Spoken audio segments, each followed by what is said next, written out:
Hello, welcome to a Do Something event. We are so excited to welcome everyone here to make STEM 100%.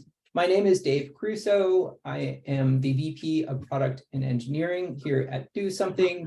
He, him are my pronouns, and this is an awesome conversation. So I was preparing for that. I go to the person I ask for advice, my 4-year-old, and I say to him, Sam, what is science? And he says, science. Science is studying stuff. I'm like, cool. Okay, I'm on a roll. I'm getting this. I say, Sam, what is technology? What does a 4-year-old say? He says, I don't know. I love that. So digital native is not yet. I say, what is engineering? He says, building stuff. And finally, I ask, what is mathematics? He says, the number one. So I'm not quite sure that's what STEM is. To me, it's actually something more than that, but I hope that helps us all enter into the space. To me, it's all about curiosity, creativity, and opportunity. So curiosity is just the opportunity to ask questions, to say, what is out there? And the disciplines within STEM give us the tools to investigate those curiosities. And that's where creativity comes into play, because we can apply those tools to build opportunity. So for me, STEM is those things. It means something different to all of us. And in part, the conversation tonight is about that. A few things before we get started. First of all, if you like to use closed captioning, you'll find the closed captioning options at the bottom of your screen under Show Captions. Secondly, we really, truly invite you to ask questions of us. We're here, please ask things of us.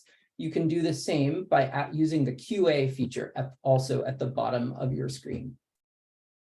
Let's talk about STEM though. So did you all know that only 1/5 or 20% of all US high school graduates are prepared for college level coursework in STEM majors? That surprised me. And it's really important to do something about that. So we are here to change that.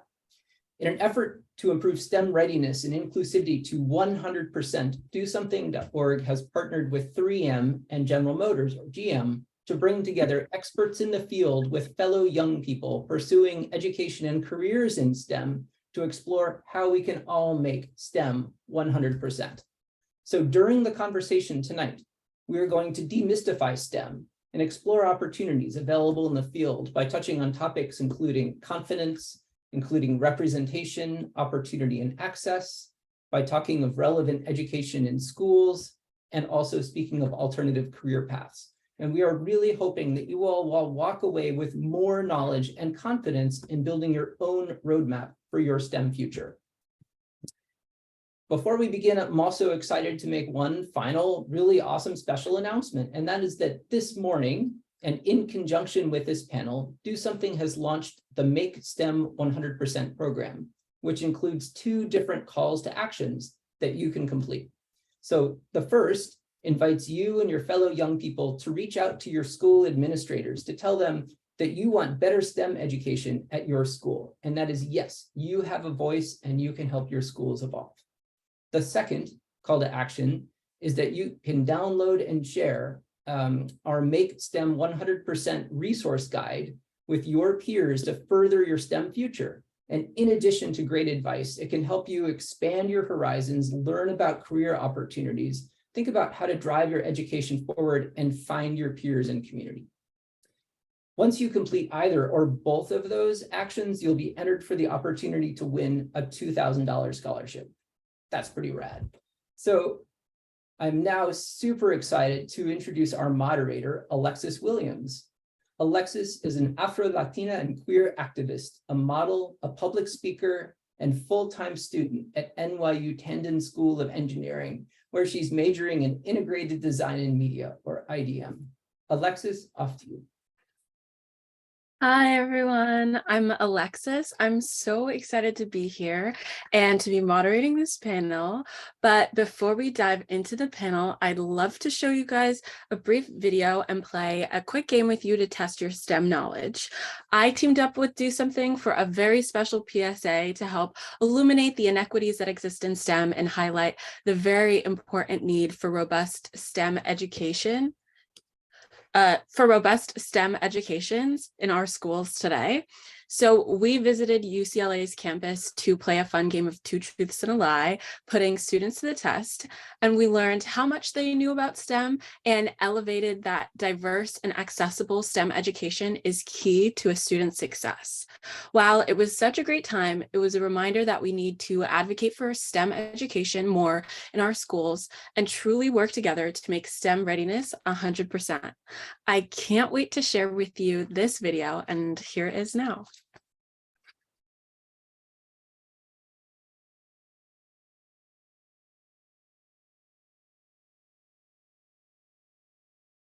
Did you learn anything new?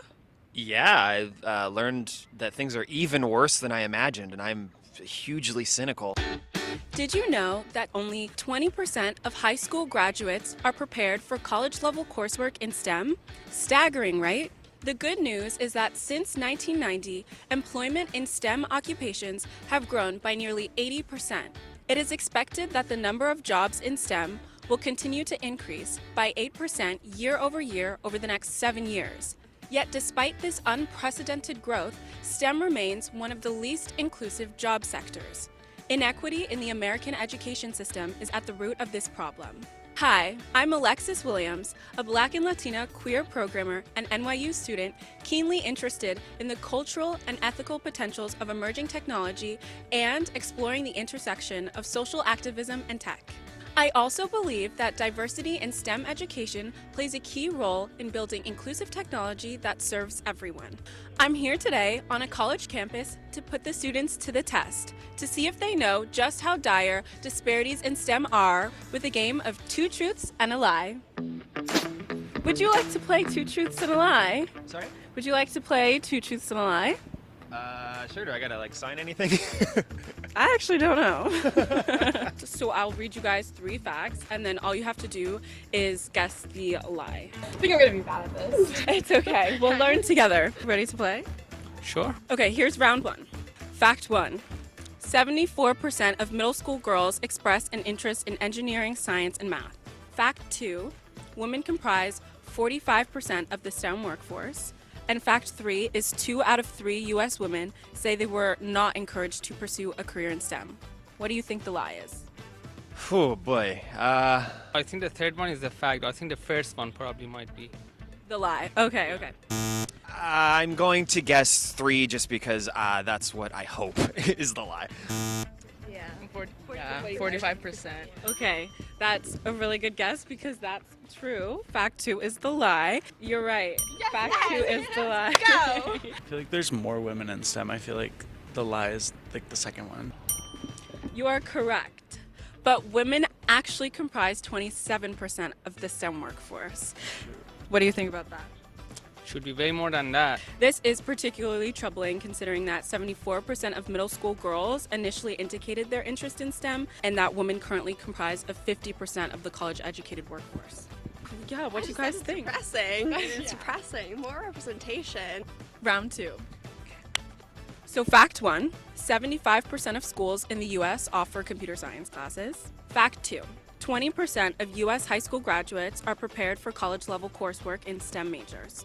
And then fact 3 is the US placed 30th out of 64 countries in math and 11th in science. Which one do you think is the lie? I mean, we're the richest country on earth. We have to be doing better than that. I'm gonna say 3 is the lie. Okay. Second one again. The second one? Yeah, the second one. The second one?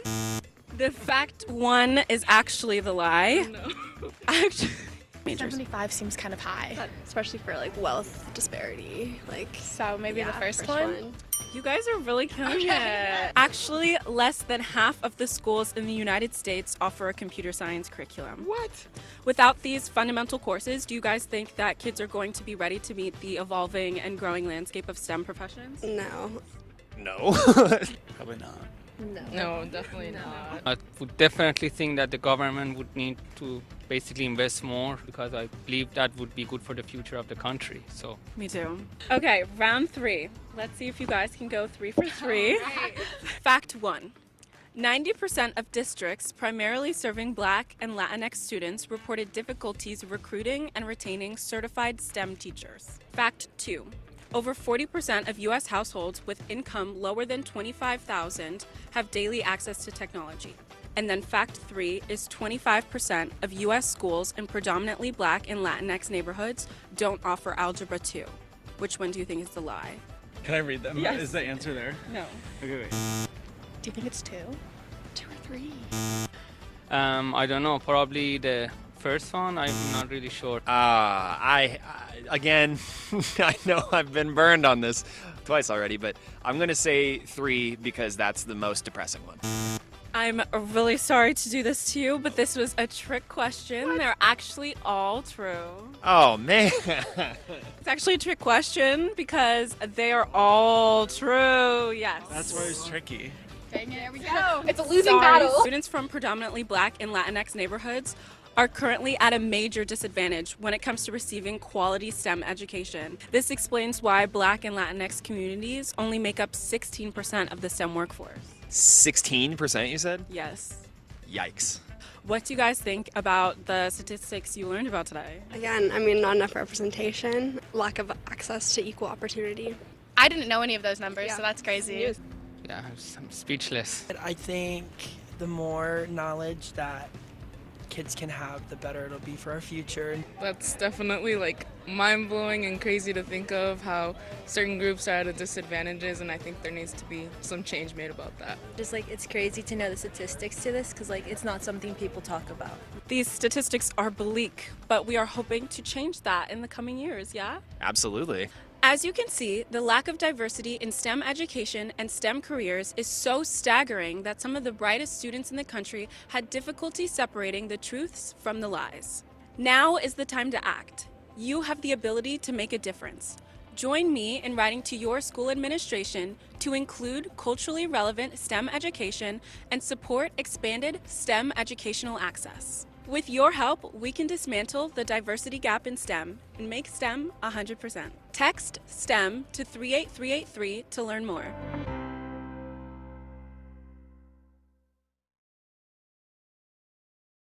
Yay! I hope you're feeling very inspired and quizzical after watching that video, because now we're going to play our own quick game of 2 truths and a lie.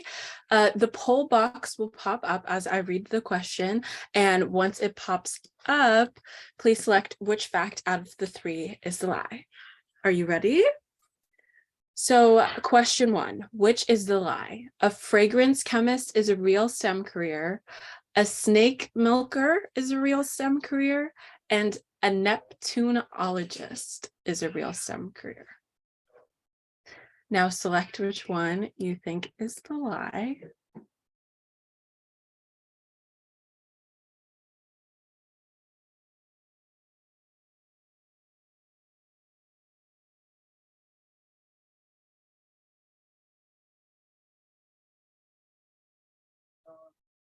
I don't actually know when the answer comes up, but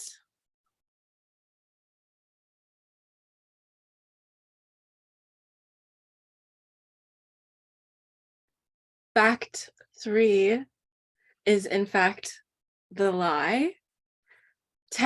A Neptunologist is not technically a real STEM career, but yes, a snake milker is a real job. Snakes do not produce milk. However, they do produce venom, and the job of a snake milker is to extract venom from the fangs of live, highly poisonous snakes. Snake venom is highly medicinal and can be used to create antidotes for snake bite poisoning, but also for treating Alzheimer's disease, clotting disorders, and even cancer.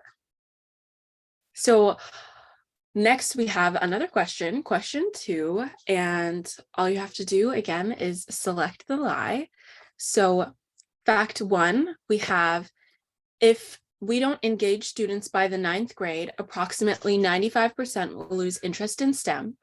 Fact 2 is by 2030, 80% of jobs will require technology literacy and basic STEM skills. And fact 3, the acronym for STEM was SMET in the 1990s, then METS, and then eventually it was changed to what we know today in 2001. So select which one you think is the lie.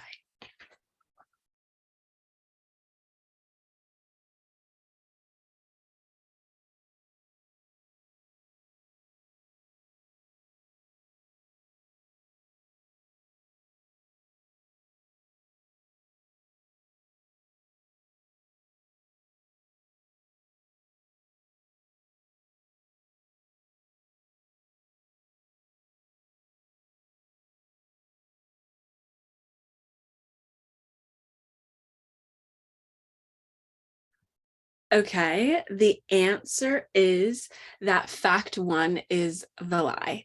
If we don't engage students actually by the 5th grade, not 9th grade, then approximately 95% will lose interest in STEM.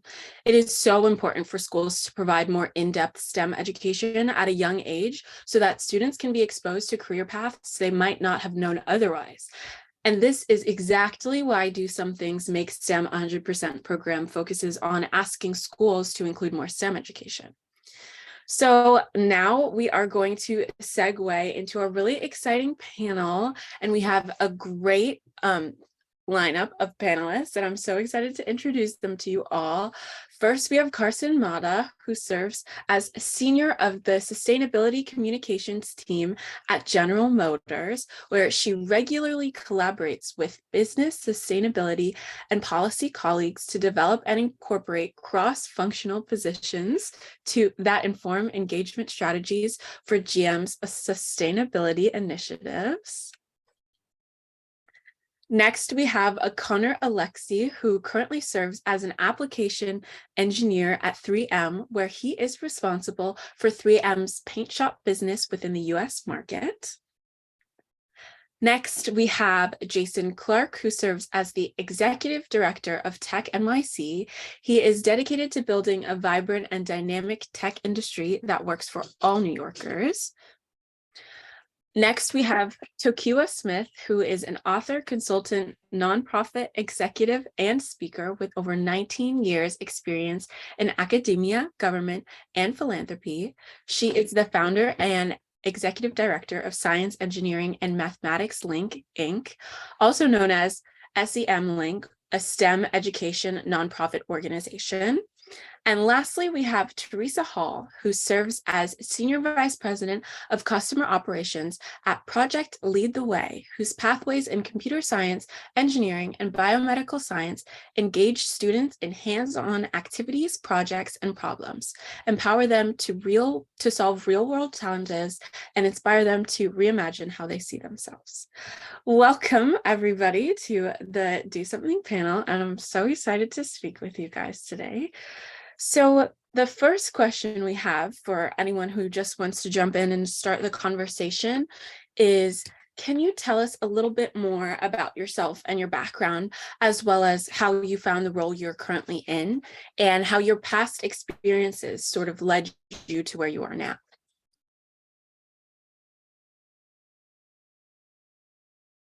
Whoever wants to jump in first. Okay. I'll go ahead.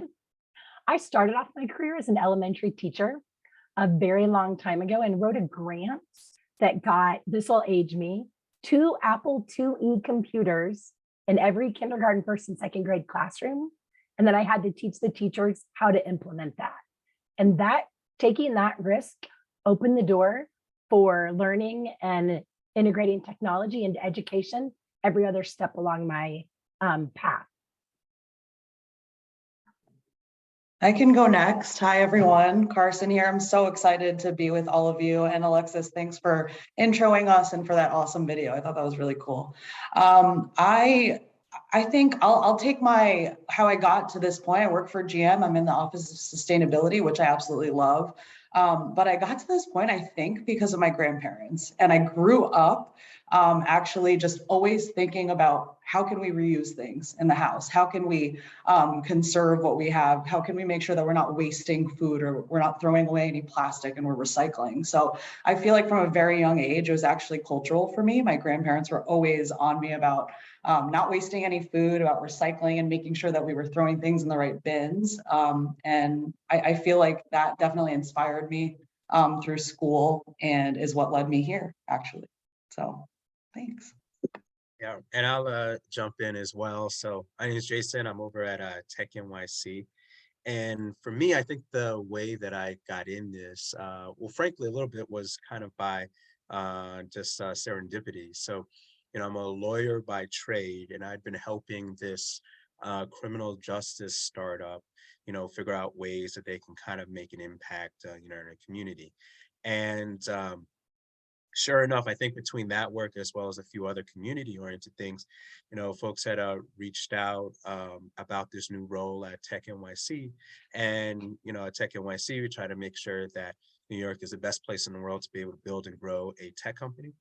And a lot of, what drew me to this and what we're looking to do is figure out ways just like this that we can create a pipeline of talent and that starts with making sure that folks are having more STEM and more computer science in our schools. So that's a little bit how I got in here. And the thing I really love about it is you actually never have to dress up really when you're in tech. This is only because of something later on, but you get to go to work most days like in your jeans and a polo shirt. So it's a lot of fun for a number of reasons. Okay, I can go next. So Connor Alexi, application engineer here at 3M. So like a lot of students going through high school, I really wasn't quite sure of what I wanted to do. I was on the fence about going straight into a job after high school, but during my senior year, I toured a few tech schools, and that kind of led me to apply and get in eventually at one locally for collision repair, as well as my 2-year degree. So while going to school, I was very fortunate to get job offers within the first few weeks, probably actually, if not a month, when I was going to school. So I ended up taking a job offer at a local body shop that just so happened to be right off the highway on my way home from school. So it made it very convenient. I was able to go to work after school. And the cool part about that was being able to apply my schooling directly to my work almost every day. So that makes it a lot easier, not only for your schoolwork, but also your job as well. So before graduating with my 2-year degree in collision repair, I was extremely lucky that 3M reached out to me and was looking to see if I'd be interested in a technician job at 3M, doing a lot of the paint testing, a lot of the spraying, and working with some of our customers directly. And while doing so, I kind of found myself, hey, I want to be able to do more for the industry, give back more. And that kind of led me down the path of going to school back again for my 4-year degree. And then right after that, getting hired on as an application engineer within our group. So yeah, a little bit about myself. I guess I'll round this out. So I am a chemical engineer. I have been a girl that has always loved math and science since as long as I can remember. And the village that raised me helped encourage me to do so. And so after graduating, I transitioned into a career in STEM education and higher ed, but was actively involved with K through 12 and talking to students at a middle school. And none of them wanted to be a STEM professional. So the chemical engineer in me just cried, like, what is going on? And when I realized a lot of their answers were based on the adults that they saw in their lives. And so, although I came from a college educated network, I only met 2 STEM professionals. And I realized that children need role models. So I was able to persist with my love of STEM alone, but most kids aren't like that. They need to see someone. And so I started my organization in 2005, just initially bringing my network so that kids could see STEM professionals and learn what they do firsthand so they can make that connection of if they're interested in chemistry or if they're not sure, they can have that career path by seeing something, because representation truly matters, and kids cannot see something, they don't become certain kids. The love of math and science isn't enough.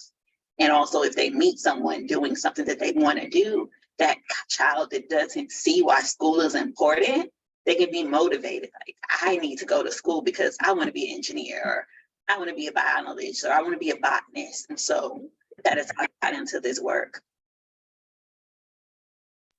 That's really amazing to hear how diverse your different stories of how you guys got into the STEM field are. My next question is for Tokiwa, but if anyone wants to sort of chime in afterwards, please do. What would you recommend for teens and young adults interested in STEM but don't know, where or how to get started? The beauty of you all growing up now, unlike when I grew up, is there's so much access to technology. We had to go to the library, look at encyclopedias, see who we knew in their network. But just this phone that's in your hand, you can have so much access to information. So looking up different things on different websites, the Department of Labor has an occupational handbook that you can look up and learn different careers. learn what education you need, how much money they make. Right now, there are a lot of STEM professionals that are on social media sharing their work. There's a hashtag Black in STEM. There is a hashtag for so many different careers. And these are people that demystify and debunk the myth that scientists are old white men in like lab coats. Scientists are on the beach doing work, field work. They are behind computers. They are doing all diversity of things. So you can learn a lot of those things. And nothing beats in real life. And so if you see somebody on the internet, or you happen to be in a city where a local college or university, see if you can find some out of school time STEM programs. Engage in things in your community, in your school, and in your local libraries of STEM activities. So a combination of finding mentors and role models on social media in real life, but also engaging in activities of things that you're interested in. So if you are interested in biology, there's apps called iNaturalist where you can go in parks and look up wildlife and plant if you're interested. If you like the stars and astronomy, you can look up, there's telescope apps. If you like experiments, you can do YouTube. If you like chemistry like me, there's just a wealth of knowledge that you can find on your phone and in your communities. And then if you were in rural areas, there are a lot of virtual programs that you can have access to. That's one of the beauties of the pandemic, a lot of programming offered virtually. So just look at your phone, start Googling stuff, look up STEM professionals, and make as many real life connections. And also find kids your age that like STEM. They are out there, and build your community of people that will encourage you and support your interest. Yeah, that's so true. It's so important to have a community in STEM, and oftentimes that's really where all that work starts budding from. So that's really great advice. My next question is for Jason. How did you find mentors in the field, or how do you recommend young people find mentors in STEM? Yeah, I think the first answer to that is, events like this, right? Today, there are quite a number of folks, who are participating, whether as panelists, for help with being able to organize, and, speaking and reaching out and being able to say, hey, I'm very interested in some of the work that you're doing. I really liked what you said, even if you didn't completely like what they said, right? And then just say, what are some of the pathways that you got involved, and ask if they know folks that are interested in being mentored. They may be, some of us may be in positions to be able to do those type of things. What I also like too is using some of the resources that you have, which are, right in front of you. Like, for example, I think LinkedIn is a terrific resource, right? Some of the things I do is, let's say there's someone I really admire, or let's say there's a particular role, whether it's in computer science or it's in some other type of passion that you're thinking about. Look at folks that you really like who are doing that type of work, and then check to see like what their LinkedIn profile looks like, because it'll often show you the steps that they took from, going to college, if they did anything in some school after that, or what their first job was.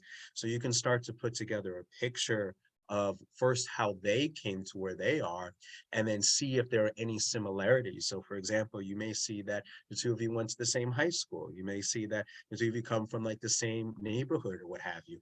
And then that part of it is really just, elbow grease, going out there and sending messages saying, hey, we don't know each other very well, but, we had the same science teacher, or whatever it is. There's often certain things that you can find that there's a connection. So, and those are the type of things that I think will make sure, folks kind of resonate. And, I'd also say with that, just don't give up. Someone may not have the time.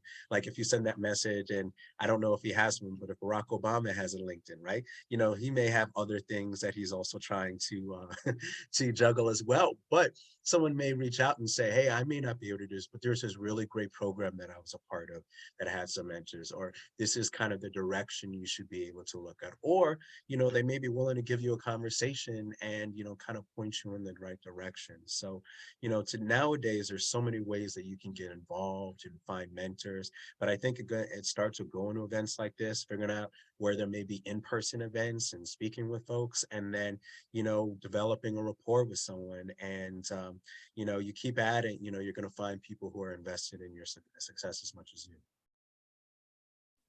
Alexis, can I just piggyback off Jason's awesome Yes, answer? please, I think please. my addition would be just shoot your shot. You guys are the experts of social media. You know how to send messages and send DMs and, talk to folks. Like, that's your main way of communicating for some, not for all. But your generation is like, that's your bread and butter. So use it to your advantage. And I totally echo what Jason has to say about just like reaching out, put yourself out there. And even if you don't hear back right away, just, keep at it, because there are going to be people out there that will want to help and will engage you. And, it's great when you find those connections. So go for it.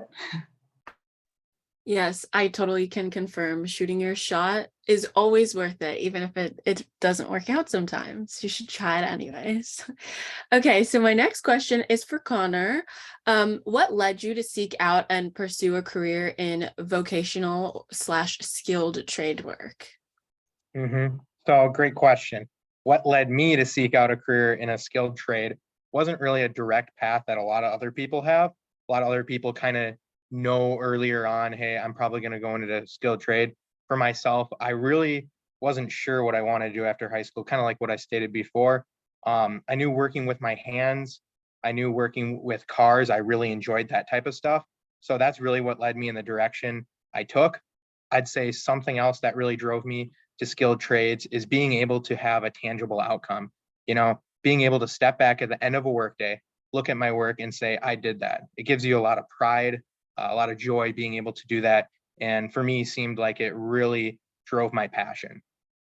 And then lastly, I knew many industry leaders across a variety of industries started out in kind of a skilled trade position, or I guess in a lesser position from where they're at. Nothing to demote about that. But and that's kind of another option that I kind of looked at and said, hey, a lot of those people took that path. So it's not necessarily a bad path to start there. And it really opens up the opportunities, and they're really endless.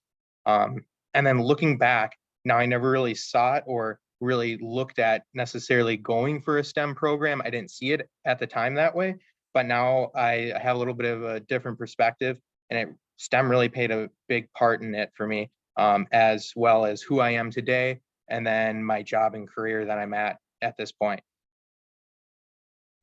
That's awesome. So it seems like you got like your current role from your passion for cars and the technical side of things versus an initial passion for STEM or wanting to work in the STEM field. Do you see these STEM skills showing up in your work now? And if so, where are you seeing them show up? I'd say they show up every day in a multitude of ways.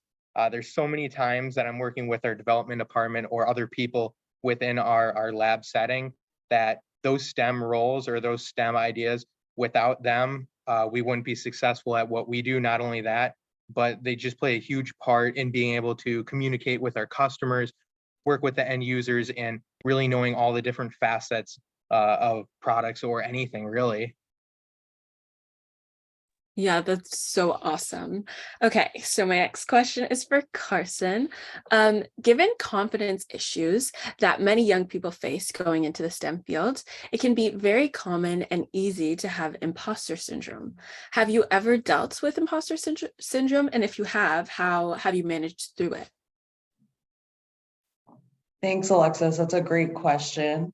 I have certainly dealt with imposter syndrome and continue to do so. I will say it's an ongoing journey of just trying to get over, feeling a little like, some of the subject matter is too challenging at the time, or, that you don't understand something in the moment and you feel a little like, you have a lot of questions and you're confused, but you're too afraid to ask. I would say, and this is probably going to be a theme throughout the discussion points that I have, but just shoot your shot. Again, it's like, don't be afraid to ask questions, and know that, in the positions that you're in and people understand where you're at in your life. You're young, you know, and we know that you're going to have questions, and folks out there that you turn to ask these questions are going to, you know, support you. That may not always be the case 100% of the time, but I just really encourage folks to be brave and ask questions. I work in the communications field, and so I am dealing with subject matter experts all day long, engineers, folks like Connor, folks like Jason even. And I have to kind of translate some of the material, you know, they're very technical documents. And as a comms professional, I have to kind of put their work into, you know, layman's terms, trying to put it on social media for, you know, regular folks to understand. And it could be really tough, even for someone that's been in this field. I've been working, you know, in the climate and environment space for my whole career so far. And there are still some concepts that I really need to sit down with our engineers and our scientists sometimes and really get in the weeds on the topics with them. But what I've come, you know, what I feel like has helped me get past imposter syndrome is just really that fierce, sort of unafraid attitude of just like, I'm going to ask these questions, and if they seem really basic, that's okay, because what we're putting out there into the world for anyone to understand it, you've got to really make sure that you understand it, right, as a communicator. And so if I don't understand it, how am I supposed to get anyone to connect with the message? So, you know, be open and just be brave, and don't think, I know that you probably hear all the time, there's no such thing as a stupid question, like, and I even hate to repeat it here, but it just couldn't be, you know, it couldn't be more true. And you will find that people that are in the really technical fields and really like the experts actually appreciate questions, because they want to know that you're engaged, and they like that you're asking about their work and really are trying to understand. So don't be afraid, and continue to shoot your shot, and you will get through it. And, you know, lean on mentors that you come, you know, come across, like through organizations like Do Something, and, you know, the folks on this panel. Reach out for advice if you ever get stuck, but, you know, use your resources and, you know, be brave. That's what I would say. Yeah, it seems like a very common thread throughout a lot of these answers is just trying new things and being really confident and just putting yourself out there. And I can't sort of affirm that more. That's so true. My next question is for Teresa. What advice would you give young people about advocating for STEM education in their schools? So the first advice would be take lots of the information that you've heard today and use that. Come to the table with data, not feelings. So say it strongly, say it with the confidence that we're talking about. Use what Tekiwa said, get that phone out, get the data, arm yourself with information, and ask for it. You can also utilize the advice from the other panelists as well, and bringing those mentors into the conversation. In a community that's trying to develop a workforce pipeline, it needs to start where you are. So if you're not prepared to go into that, it's the school's responsibility to prepare you. So coming to the table with that data, asking for it, be an active participant, attend those school board meetings, ask what's going on, connect with the science chair, connect with the math chair, connect with the technology folks, anyone in any of the fields, ask them what's going on, but know the information before you come, before you get there, bring that data with you. We want our students to have high wage, high opportunity careers, and STEM fields are those careers. The other component of that I would say is, by the time you're in high school, you're going to have to advocate hard to get something in place during your 4 years. So look behind you, advocate for your middle school kids, advocate for the elementary kids. So it starts there. To Alexis's point during Two Truths and a Lie around 5th grade, we even go with the statistic that it's 2nd grade, especially for young women. Young women decide by 2nd grade if they're good at STEM. And so to make sure that we have opportunities in all of these fields at that early age, we need folks to reach back and encourage the younger children. So if you are in a STEM class in your high school, invite the middle school kids up, invite the elementary school kids up, figure out how to make it visible in the community so that you can build that support for growing more STEM programming. Yeah, just to echo everything Teresa has said, it seems very daunting to feel like you have to go up to your administration, but really they're there to work with you. If you go with like all of your resources, as she was saying, all of the statistics, they're there to listen to you and to help serve you and your peers. So that's really, if that's something that you're excited about and want to do, you really should go get involved. So circling back to Tokua, how can young people find opportunities outside of the classroom that can help them pursue a career in STEM, or whoever wants to chime in afterwards as well? For me, the advice I would give is pay attention to two things to help you guide what you want to do out of school time. So most importantly, like what classroom subject in STEM did you like? So although I always loved STEM, I found out my favorite STEM discipline was chemistry in 10th grade in Mrs. Shy's chemistry class, because I love the experimentation. I love to mix chemicals. I'm really good at math, so I love the problem solving of chemistry, that I didn't have to like memorize stuff in biology because I have an awful memory.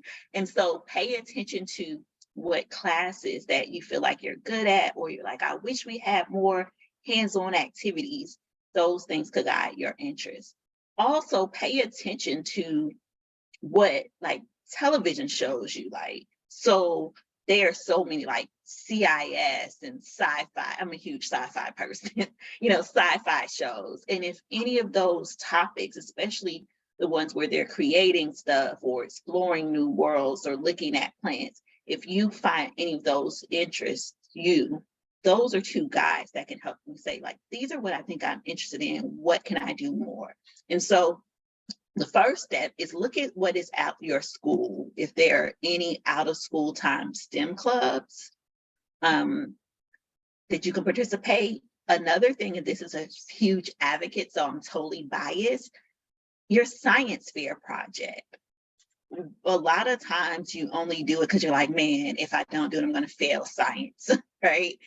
But science fair projects are the only time that you get to choose what you are going to study. And it is a perfect opportunity for you to take your out of school time to really learn about a subject that you're interested in, conduct an experiment, present your work to your peers, and become an expert in topics. So encourage people to do science fairs and STEM competitions. Then look in your community and what's accessible. So whether it's a one-time event or program, college and universities are good places, libraries are good places to find programs and clubs that you can take advantage of, whether it's a workshop, whether it's a summer science program, whether it's something that happens on Saturdays. And also get out and explore safely on your own. So take a buddy, let your parents know. So if that means, go to your park, a lot of my friends who are engineers talk about breaking stuff at home and putting it back together because they were interested in mechanical engineers and building stuff. Disclaimer, your parents, so don't be tearing up stuff if you have parents that will not encourage you tearing up stuff and repairing it. Know your family and what their boundaries are. So, create your own experiments. You can explore. And so the biggest thing that the beauty of, you spend so much time in school, right? But you have weekends out of school time, summer. That is your time to explore, read, engage, graphic novels, sci-fi clubs, Dragon Con, Comic-Con, like all of these different spaces that you can explore your different interests. So that's my key, explore, because classroom is where you get your fundamentals. You have to read in order to do STEM. You have to do some level of math. You have to know the basic concepts. But STEM is not in a textbook. STEM, you have to do STEM. And so find opportunities where you can do STEM in the area that you're interested in. I can definitely resonate with your answer. My mother, I would say, is very excited once I got my first gaming PC and stopped breaking apart all of her electronics. So I can totally feel that question. My next question is another one for Teresa. What advice would you give young people? Oh, wait, just kidding. I already gave you that one. I feel like now I have one for Carsen. How does STEM intersect with other areas young people are interested in, such as social justice, climate change, civics, and democracy? That's a great question. Another one, and kind of a heavy question, but I will say that when I think about, this audience and the generation of what I really see as a generation full of activists, from where I sit in the Office of Sustainability at General Motors, all of our work right now is centered around combating climate change and how we as an automaker can do that. And so, STEM is all over the Office of Sustainability. We have engineers, we have, chemists, we have biologists, and they're all doing this work to help us combat climate change as a company. And that's the message that resonates with, our consumers, with people that buy our electric vehicles someday. So I would say that there's a direct correlation with STEM and really just with education and arming yourself with that knowledge. And you couple that with the passion that I really feel like, your age group has for social justice, for climate change and combating climate change and addressing it and fighting it. And for, all of the things that we're seeing in society that are so really difficult to wrap our arms around. I will say, I think, from the lens that from where the office that I work in and climate being really the focus for our work, I think climate equity, just like encapsulates all of this like societal and gender inequities that we see out in the world. And if you choose to, take the STEM path, and if you end up in sort of the sustainability environment focused landscape, there's a lot of activism going on here in these offices. And, with your passion again, and with the STEM education that you will maybe be pursuing in this, in your lifetime. It's a lot of fun, and there's a lot of really amazing work to be done. And you don't necessarily even have to go down a traditional path. And I say that because I didn't take a traditional path. I don't have a STEM background. And actually, I probably was in the 5th grade. I'm part of that 95th percentile that kind of lost interest eventually because I didn't have it. Not that I didn't have the access, but I don't think it was really like promoted very heavily in my school system. But, just that passion for social justice and activism over time. And then my upbringing that I mentioned at the top of the call, really always being conscious of the environment and conservation has, led me to this point. And I think, there's just a lot of potential for you folks if you take this path. You can go into that sort of advocacy role, or you can, go the more traditional route and do, tech or engineering, but it's all really fantastic. And I think there's a lot of intersection there. So really good stuff. There definitely is. My next question is for Teresa and Connor, if you want to chime in afterwards as well. What do you wish you knew when you were a teen or a young adult that you know now / advice for your younger self? Yeah, I would say 2 things really stand out to me. One is you learn when you fail. Like, failing is not a failure. And so if you don't take risks, if you don't try new things, if you don't do things wrong, you're not going to know how to do it better next time. Just thinking of that, like the design cycle, you're just always going to be making things better, and there's not really an end to it. So I spent a lot of time wanting to get like all of the A's, cared more about the points than the learning. And at some point in your life that changes. And for me, it really wasn't until adulthood that kind of like Carsen's theme, shoot that shot. If you don't take that risk, you're not, like I said earlier, I started my career as an elementary teacher. I would never think I would be an SVP of operations, right? That's not really a typical path, but I had opportunities presented to me that I said yes to. And so I think leaning into that, learning as a younger person that that taking risks, and even if you don't get it, you really will learn something and it'll shoot you in a different direction, potentially a better direction. The other advice for my younger self, and really anyone out there, is that there's no such thing as a math person and not a math person. Like, math is something that you get better at by practicing. You weren't born being good at math, just like you weren't born being good at a certain sport or playing an instrument. You get better by practicing. So when someone says to you, like was said to me when I was young, well, you can't be good at everything. Math just might not be your thing. That made me think math wasn't my thing for a good 20 years. When in fact, I'm good at math. You just have to practice it. So don't buy into that math myth. It's the gatekeeper for lots of those careers that you're interested in.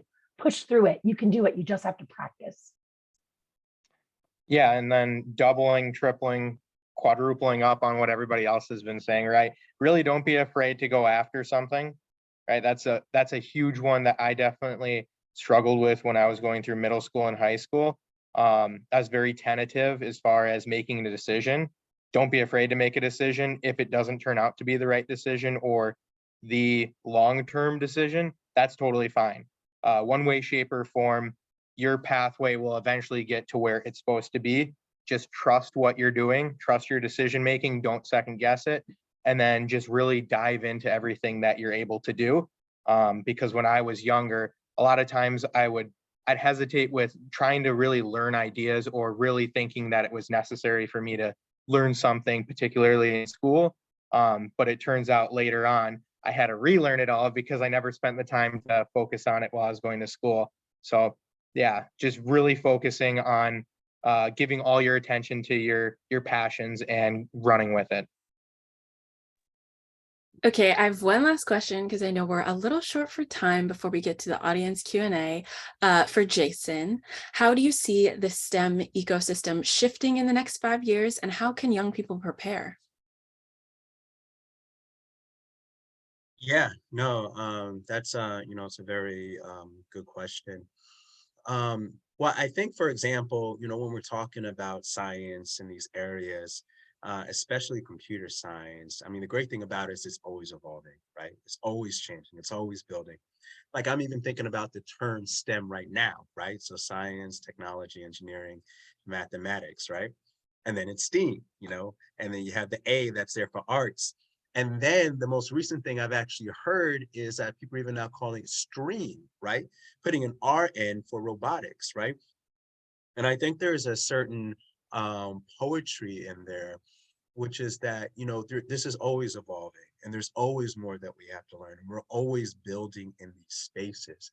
Especially even listening to, the video clip we had earlier. I like to think when we're talking about how computer science evolves, it evolves into a way where we're getting computer science earlier and in all of our schools, right? Like, one of the things that we're very proud of is that there was an initiative that we helped with called CS for All, stands for Computer Science for All, where $40 million to a public and private partnership is being allocated to make sure that, by 2025, at least, here in New York City, that each elementary school, each middle school, and each high school has computer science in it, because these aren't the type of things that you learn overnight. They come from having that seed of interest in them very early and figuring out ways that you can kind of sow that. So I think that the first step, over the next 5 years is making sure that there's more equity and inclusion when it comes to computer science and STEM. And I think that comes from making sure that there are more opportunities for folks to be able to learn them, given how much that this is a 21st century skill. And this is where a lot of the new job growth is going on there. So I think we got to do a lot more in that space. So I'd like to see in the next 5 years that we see more of that happening, and that the ideas behind computer science and STEM just become more mainstream. And I'm hoping that, as we were saying before, the fact that people are using social media, that people are using their phones and their computers in innovative ways is the right way to go. But I want to make sure that people see earlier in their lives that, you can be an engineer, that you can be, as we're saying, good at math, you can be good at these science things. And even more importantly there, right, that the things that you want to change in your world, you know, whether it's like innovative solutions with housing, or innovative solutions with the environment, or figuring out all of these problems that, you know, many of us have dealt with for quite a long, like there are innovative solutions that you can come, you know, that you can find answers to, you know, if you can kind of learn that language of technology and start thinking about those things earlier. So I want to make sure that we're you know, we have it in our schools, and that we are, you know, getting closer to achieving that goal. Me too, really. Now we're going to move on to our Q&A portion. Thank you guys so much for your lovely answers to the questions we've had so far. So some of you have submitted questions when you're registering for the panel this evening. So I'll be starting with those, and then we'll jump into the Q&A box. So anyone, please answer these questions as you see fit. And we'll start with, how can young people support one another in uplifting STEM careers? There's two examples of some teenagers that I follow on social media that are doing really good job encouraging teens and younger people to do STEM. So there's Temple Lester. She actually created this STEM swag box that I bought for my niece, and she sells it, and she goes to school and does like assemblies with younger kids, and then she takes pictures of her friends that like STEM doing their STEM stuff, but also doing their regular teenage stuff, like going to the movies, going to homecoming dance, all of that things to show that you can have your diversity of interest. And then there is Isaiah. I'm almost certain his name is Isaiah because there are only so many names that start with an I. But he's a birder, and he actually leads birding expeditions. And he's in college now. Somehow missed that, but he actually like shows fun facts about bird and does live as he's birding. And so finding your tribe, building your stuff, sharing on social media what you do so other teens can say, hey, that's pretty cool, and then reaching back to teach the ones younger behind you. So those are two great examples of teens showing their interest in STEM and encouraging other teens and those coming behind them.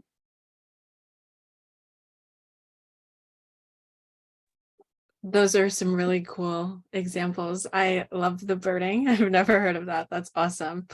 Sorry, Okay. I'll just quickly jump in. I Yes, guess I was please. saying I may have to run, but just want to say thank you for inviting me to be here. I really enjoyed this, and you know, let's keep this going. Take care. Yes, thank you for joining us.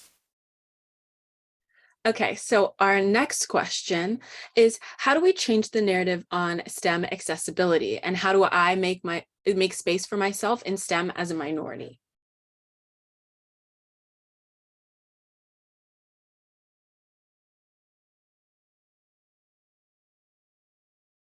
Can I point that to? Okay, perfect.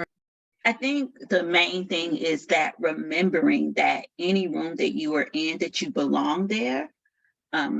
You know, all throughout my career becoming a STEM professional, there was always somebody saying I couldn't, but there are many more people that said I could. And a thing that Teresa said, get help. You know, like I remember in high school and college, you know, taking physics and going to my friend's dad's house that was a chemist to get help with my physics homework. So I could have been like, oh, physics is hard. I'm not going to graduate. I'm not going to do STEM. So finding ways to balance all the noise and all the people that say you can't with people that want to support you on your journey and say that you can. That is really so important, to surround yourself with those people that want to see you succeed. I have one more question before we jump into the Zoom box. And maybe Carsen and Connor, you guys want to take the lead on this one. How can I gain experience before heading into the workforce? Where can I find scholarship and internship opportunities in STEM? I would say there's a variety of options as far as looking into scholarships. There's a lot of different organizations out there. like Do Something that can potentially help you out with your future in a STEM role, right? But as far as figuring out kind of where to go, I would say you can always ask your school. There's different administrators and teachers even at times that can really help out with figuring out which programs, or if there's dedicated programs that can push you towards getting scholarships, other things of that nature. I'm going to lean on Carsen a little bit to help me out with this one. Sure. No, I totally agree with Connor. Use your resources, lean on your teachers and the mentors and folks in your household that can help you, figure out where to even look. Sometimes you got to think outside the box to or get a different perspective.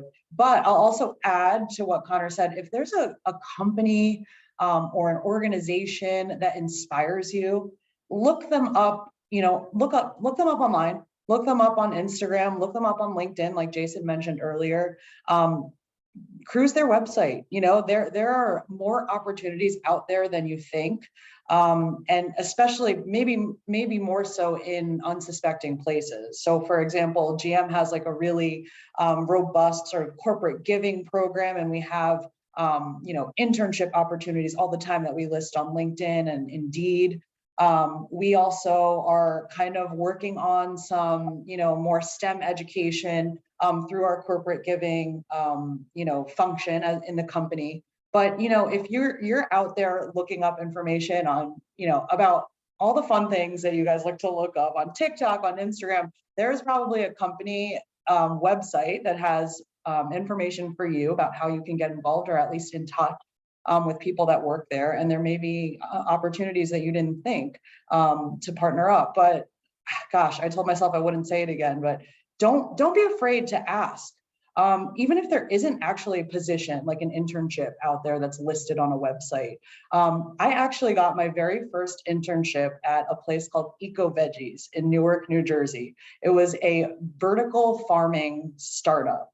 And it was one guy, his name was Richard Charles, I'll never forget. It was one guy, and I was a sophomore in college, and it was my summer going into my junior year. And my mom said, you better get an internship, you better do something, you cannot just be at home. So I already knew at that point that I was interested in, these topics. I was already studying environmental policy in college.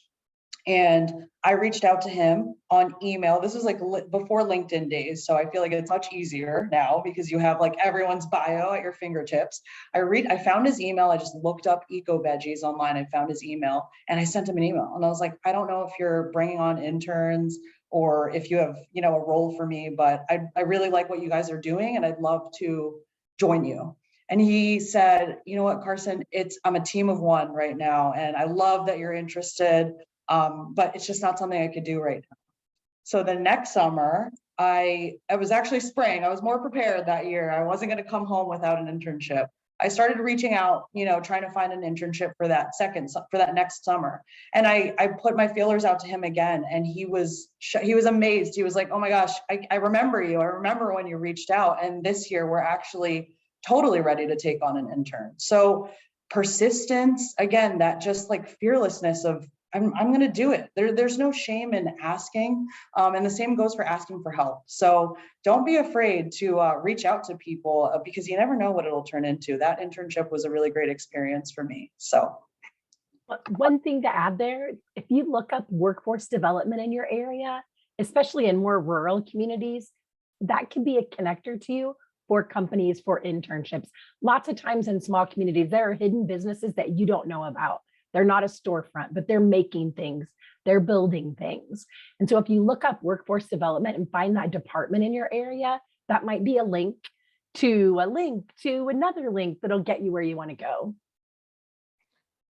Yeah, and I'll take team off that as well. Sometimes companies will actually reach out to you as well, kind of like they did for myself. Depending on what college you're going to, a lot of times colleges work directly with big companies on different projects in kind of the STEM field, right? So a lot of times that path can lead you to that particular company if you find an interest with them. Those are all really great pieces of advice. I've definitely followed some of those, so definitely listen to these. experts. I have one final question before we all leave each other for this evening. It's from our Zoom live today. Someone says, I am a junior in high school at an early college high school. My school chooses my classes, so I'm not taking any engineering courses, but I hope to become a mechanical engineer. Is that okay, or am I behind? What do you guys think? It's okay. You're not behind. Keep doing hard things, keep working. Plenty of engineers had no engineering in high school. I would guess most of them had no engineering in high school. You're okay. Yeah, for sure, totally fine. I never even thought I was going to go to end up being an engineer. I went to 2-year school and I didn't end up going back to my 4-year degree until, let's see, would have been about 3.5 years after high school, realistically. So you're totally okay. You heard it here from an actual engineer, so you should take that to heart. I'll also, I'll also add that you speak up and I don't know what it'll yield, but if you have the opportunity, again, like Teresa and Tokiwa mentioned, if you have the chance to talk to your school administration in any way, just to let them know that you're, hey, I'm interested in these things and it's not offered, but put that in their head, plant the seed, and go for it. Yeah, and also to just look at the colleges you want to go to and what their requirements are, and advocate to make sure your school gives you those, because you won't get a chance to go to college and become an engineer if your school doesn't have those, requirements that the next level requires you to do. But I didn't take an engineering course, just all the requirements for me to get into engineering school. That's really some golden advice. You definitely want to make sure you're doing at least what is required of you. Thank you all so much for answering our questions today. That was so insightful, and I feel really lucky to have been able to sit down with you guys. I hope all of our attendees feel the same. We'll now be launching a poll. You should see it pop up on your screen regarding your experience at our panel today. Please let us know what you thought of our event and if there's anything you think we can improve upon by answering the questions in the poll. As a final reminder, I invite you to participate in DoSomething's Make STEM 100% program, where you can participate in a 1-2 call to actions, including reaching out to your school administrators and telling them you want a better STEM education at your school, and downloading and sharing their Make STEM 100% resource guide with your peers to further your STEM future.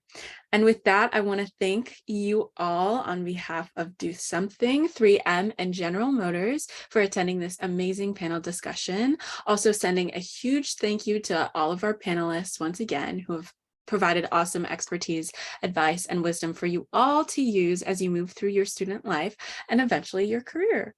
Thank you so much for joining again this evening, and I hope you all had a wonderful time. Bye. Thank you. Bye, everyone. Thanks, everyone.